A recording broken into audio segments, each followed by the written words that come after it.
Latar belakang geostrategi. Geostrategi Indonesia pada dasarnya adalah strategi nasional bangsa Indonesia dalam memanfaatkan wilayah negara kesatuan Republik Indonesia sebagai ruang hidup nasional guna merancang arahan tentang kebijakan, sarana, dan sasaran pembangunan untuk mencapai kepentingan dan tujuan nasional. Geostrategi Indonesia dirumuskan dalam wujud konsepsi ketahanan nasional, mengingat geostrategi Indonesia memberikan arahan tentang bagaimana membuat strategi pembangunan guna mewujudkan masa depan yang lebih baik, lebih aman, dan tentram. Geostrategi penting karena setiap bangsa yang telah menjadi negara membutuhkan strategi dalam memanfaatkan wilayah negara sebagai ruang hidup nasional untuk menentukan kebijakan, sarana dan sasaran perwujudan kepentingan dan tujuan nasional melalui pembangunan, sehingga bangsa itu tetap eksis dalam arti ideologis, politis, ekonomi, sosial budaya, dan pertahanan keamanan.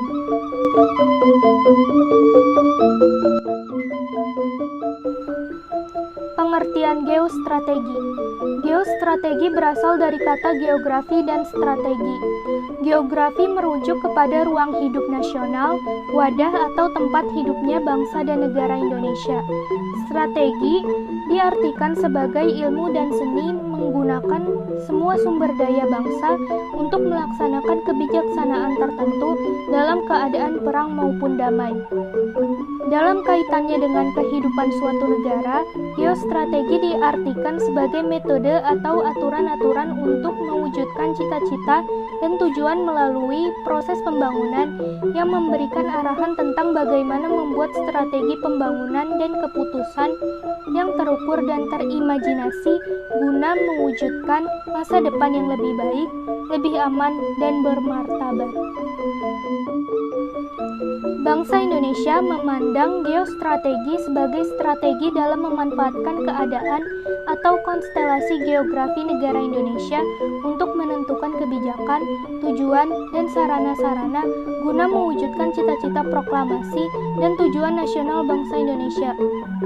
Oleh karena itu, geostrategi Indonesia merupakan suatu cara atau metode dalam memanfaatkan segala potensi negara Indonesia dalam menentukan kebijakan, arahan, serta sarana-sarana dalam mencapai tujuan seluruh bangsa dengan berdasarkan asas kemanusiaan dan keadilan sosial demi mewujudkan cita-cita proklamasi dan tujuan nasional.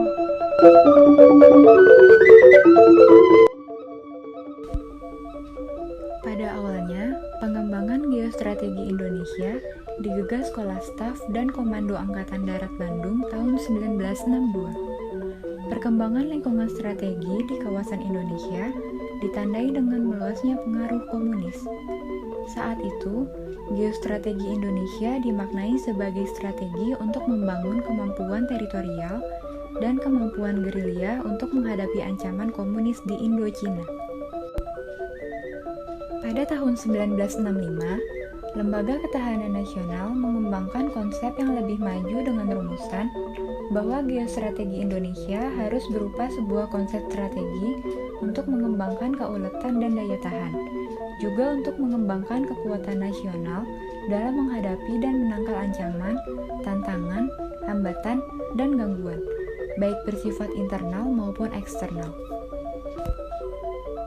Sejak tahun 1972, Lembaga Ketahanan Nasional terus melakukan pengkajian yang lebih sesuai dengan konstelasi Indonesia. Pada era itu, konsepsi geostrategi Indonesia dibatasi sebagai metode untuk mengembangkan potensi ketahanan nasional dengan pendekatan keamanan dan kesejahteraan untuk menjaga identitas kelangsungan serta integritas nasional sehingga tujuan nasional dapat tercapai.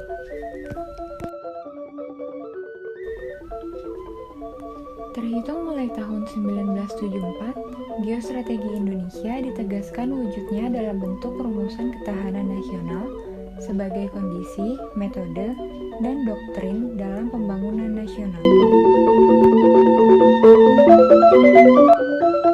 Sifat geostrategi yang pertama bersifat manunggal, Artinya, dalam membangun ketahanan nasional butuh adanya kesatuan yang bersifat komprehensif integral. Yang kedua, bersifat mawas ke dalam, ditujukan ke dalam diri bangsa dan negara sendiri karena bertujuan untuk mewujudkan hakikat dan sifat nasionalnya. Yang ketiga, kewibawaan, bertujuan untuk mewujudkan kewibawaan nasional dan harus diperhitungkan pihak lain. Yang keempat, dapat berubah menurut waktu, bersifat dinamis dan dapat berubah sesuai dengan situasi dan kondisi negara. Yang kelima, tidak membenarkan sikap adu kekuasaan dan adu kekuatan. Dapat dipandang sebagai suatu alternatif lain dari konsepsi yang menggunakan adu kekuasaan dan kekuatan yang masih dianut oleh negara-negara maju lainnya. Yang keenam, bersifat percaya pada diri sendiri, dikembangkan dan ditingkatkan berdasarkan sikap mental percaya pada diri sendiri. Yang terakhir, tidak tergantung pada pihak lain, dikembangkan atas kemampuan diri sendiri dengan memanfaatkan segenap aspek kehidupan nasional.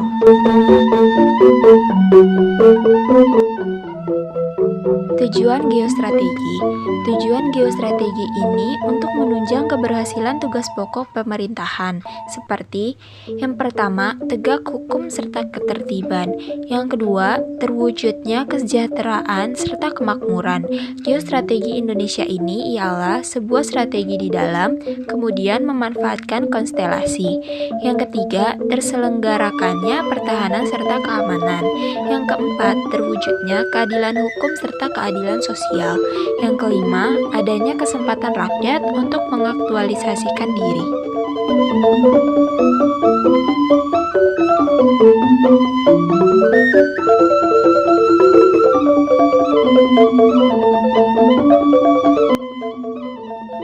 Secara etimologi, integritas memiliki akar kata Latin, yaitu integer, yang berarti seluruh.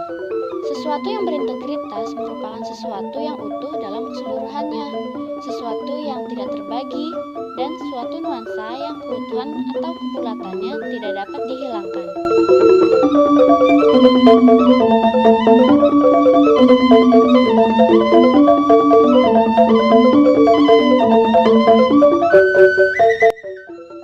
Salah satu faktor untuk mewujudkan integritas NKRI adalah geostrategi ini. Saat ini geostrategi kita yang dirumuskan dalam bentuk ketahanan nasional Indonesia sedang mengalami kemerosotan yang sangat parah dan dapat membahayakan eksistensi bangsa dan negara Indonesia. Oleh karena itu, upaya meningkatkan kembali kekuatan geostrategi nasional Indonesia adalah kewajiban segenap anak bangsa Indonesia, khususnya generasi penerus, untuk meningkatkan komitmen terhadap kesatuan dan persatuan bangsa Indonesia dalam wadah Negara Kesatuan Republik Indonesia.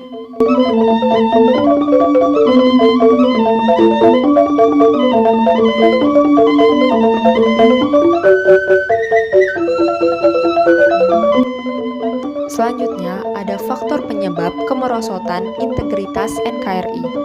Pertama, kelestarian lingkungan hidup atau ekosistem kurang diperhatikan oleh pemanfaat trigatra alamiah. Kedua, kurangnya kesadaran geografis bangsa Indonesia yang memilih tanah air Nusantara yang luas dan memilih posisi strategis. Ketiga, nilai-nilai Pancasila cenderung diabaikan pengalamannya, baik dalam perumusan peraturan perundang-undangan, kebijaksanaan, maupun dalam sikap dan perebutan para pemimpin bangsa dan elit politik. Dan yang terakhir, kekeliruan pelaksanaan dan pembangunan pada masa lalu dan adanya kecenderungan penyeragaman menyebabkan terjadinya kesenjangan sosial dan perasaan kurang dihormatinya budaya dan adat istiadat daerah.